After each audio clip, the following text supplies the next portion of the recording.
Welcome to our social networking on Facebook and also on YouTube. So today I'm going to focus on institutions or schools that can help you to get jobs and also to get the visas done. So I'm going to explain about these two kinds of schools that we have in China. Okay, so first, you have to subscribe to my YouTube channel so that others can also follow and also learn from this from the videos that I'm posting. Okay, so in China, I've been receiving some messages, and others have been calling me asking why that it takes time or even forever not to have the chance to teach in China. But I'm going to give you some tips on how to do that. Okay, first, you must understand that in China, it is a country that has the laws, and you've got to abide by the laws in China and the rules in China. So, for example, we have got schools that have the license to employ foreign teachers, and those schools that don't have the license to employ foreign teachers. You must know that before you go into detail about to get more information about the school you're gonna dealing with. Okay, so if we look at the schools that have the license to do to employ a foreign teacher, when you get a job from a school, you have got to ask the school first whether they have the capacity or they can do your visa. If they cannot, if they say they can't, what are the implications? Is that they cannot do your visa because they don't have the license to employ a foreign teacher. In China, it's different from other countries where not all the schools have the license to employ a foreign teacher.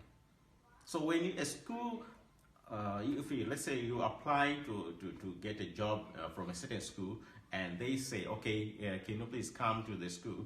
You have to ask them whether they can do your visa, because the most important thing is about visas. Don't worry about the jobs, because the jobs are there. The problem is about the visas. This is where the issue is. All right. So what they do, it means that there are some institutions or some companies or some agents that can do the visa. First, there are those schools with the business license to employ a foreign teacher. Those schools can do the visa for you. Companies or agents, those are also the people or the companies or the agents that can also do the visa. Sometimes you find that you can apply and you don't get any response. It's because most of the schools that want foreign teachers to teach in the schools, they don't have the license. That's why it becomes very like they ask you, where are you? You say, oh, I'm outside Zimbabwe or outside China, or I'm in Zimbabwe or in another country. Then they'll say, oh, we thought you were in China already, so that they could employ you. That's what they do. They say these things. So the best thing, the tip that I can give you is that when you find an agent who can do the visa, the agent can organize the documents for you to come to China on a work visa. When you come to China using an agent, I think that is the best way to get a visa. Because the most important is to get a visa in China. So when you get an agent who can do the visa for you, and they can organize the work visa for you, and when you arrive in China, then you can change the school. You can change from the company to the school, but when you are in China, it becomes easier to find a job or a school that can do the visa for you. But it becomes becomes more complicated when you are outside the country. Of course, there are some schools, they can also employ foreign teachers from outside the country. That's why, like I said, I'm talking of the non-native English-speaking countries where you find these problems. Okay, all right. So don't be cheated by anybody when somebody wants, especially foreigners in China. We've got a lot of foreigners in China. Sometimes they can say, oh, we can do the visa for you, we can do everything for you. That would be a lie. Only the Chinese can do that. If a foreigner says that he or she can do the visa, they will be lying, because it's not easy. Chinese, if you, for example, someone says I once can do the visa for you, just to call, are you Chinese or you are a foreigner? If someone says I'm Chinese, then you're able to find more information about that agent. If it's a real Chinese, because Chinese can do the visa for you. The Chinese companies, they can do the visa for you. If it's not Chinese, it's a foreigner who pretends to be Chinese, then you lose a lot of money. So that's one thing, because it's rare for a Chinese to engage in such bad activities or illegal activities, because they know what they would face if they do that. All right, so this is the issue about visas.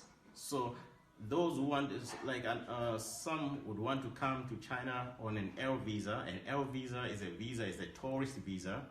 I would not encourage you to come to China on a tourist visa when your intentions are to work, because it will be very difficult to change from a tourist visa, L visa, to a work visa, because all the visas have got to be, those work visas have got to be done in your country. So when you come with an L visa, if you want to change this L visa, you've got to go back to a country. So you will lose a lot of money by flying to China, and then you don't get the job that you want. Another visa is the business visa. The business visa is also quite okay, but it gives you 3 months. For L visa, that's a tourist visa is 1 month, but you can extend it. You can not extend it twice. But for a M visa, that is a business visa, if you get it, it's for 3 months. If you come here, and you can also extend it for 3 months, that means 6 months. Quite okay. But some they use the business visa. But we are talking of the work visa. This is very important, because the work visa is the visa that allows you to work. Because, like I said, if you do some illegal things and you work without a proper visa, you have some real problems with the authorities. So that's about the schools with the business license to employ a foreign teacher, and those schools without the license to employ a foreign teacher. You must distinguish the two. But for non-natives, because of the nature of the problems associated with non-native speaking English countries, what they've got to do is to find an agent, because it's very rare to find a school that can do all the documents from a non-native English-speaking country. You see, so the best way, or I think the proper way to get it done, you've got to go through an agent, and because an agent can organize all the documents for you. You come here on a work visa, then the agent can release you to work in another school. Then it becomes easier if you do that way. Okay, so thank you very much for this video, and I hope that we'll meet again when we talk about other issues affecting people coming to China. Thank you very much.